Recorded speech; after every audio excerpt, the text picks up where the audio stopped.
ఈరోజు ఉదయమే మరి సోషల్ మీడియాలో ఫ్లాష్ అయింది.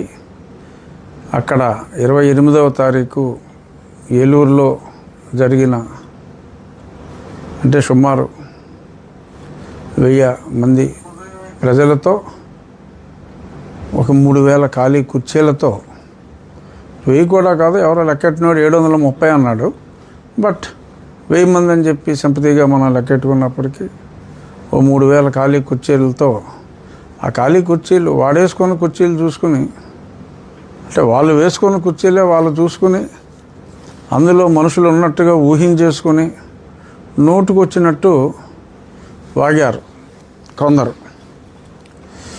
సో అలాంటి వాగ్గేయకారుల్లో ఒకడిని నోట్లో అని చాలా జుగుప్సాకరంగా మాట్లాడిన వ్యక్తిని మరి నిన్న మొన్న సోషల్ మీడియాలో కూడా ప్రజలు ముక్తకంఠంతో ఇలాగ ఆ నోట్లో కానీ నోట్లో ఉన్న నాలుకను పీకి కానుకలుగా ఇచ్చేవాడిని అంటే వాడు చాలా అతిగా పేలాడు. ఇప్పుడు సభ్యత అనేది చాలా అవసరం. నేను 4 సంవత్సరాలు ప్రతిరోజు మీడియాలో గంట మాట్లాడి పోరాటం చేశాను. ఏ రోజు కూడా అప్పటి ముఖ్యమంత్రిపై కానీ ఎవరి మీద కూడా నేను తోలనాడినట్టుగా మాట్లాడాలి. ఎందుకంటే ఒక డెకోరం ఉండాలి, ఒక సభ్యత సంస్కారం ఉండాలి.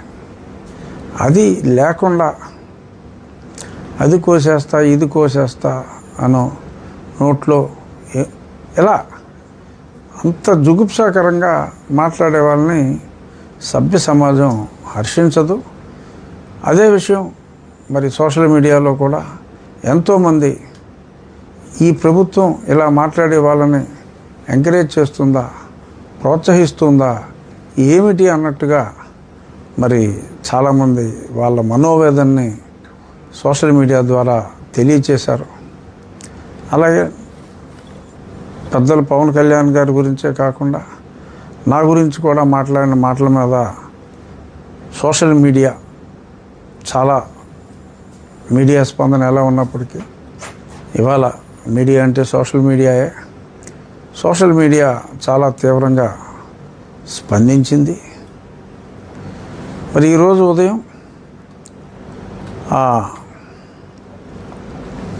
ఒక పురాణ పురుషుణ్ణి రావణుణ్ణి ఈరోజు అర్ధరాత్రి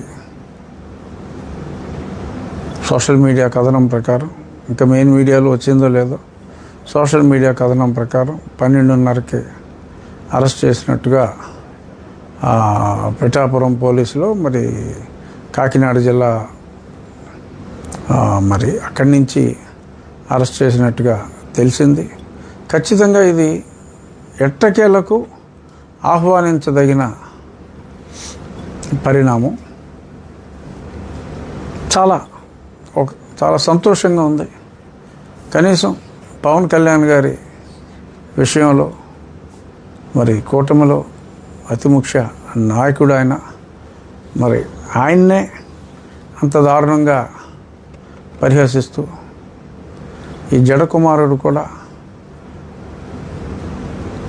మరి డిగ్రీ క్వాలిఫికేషనా, మరి అలా అనుకుంటే డబుల్ PhD చేసిన వాళ్ళే ముఖ్యమంత్రులుగా ఉండాలని మరి అతని ఉద్దేశమా?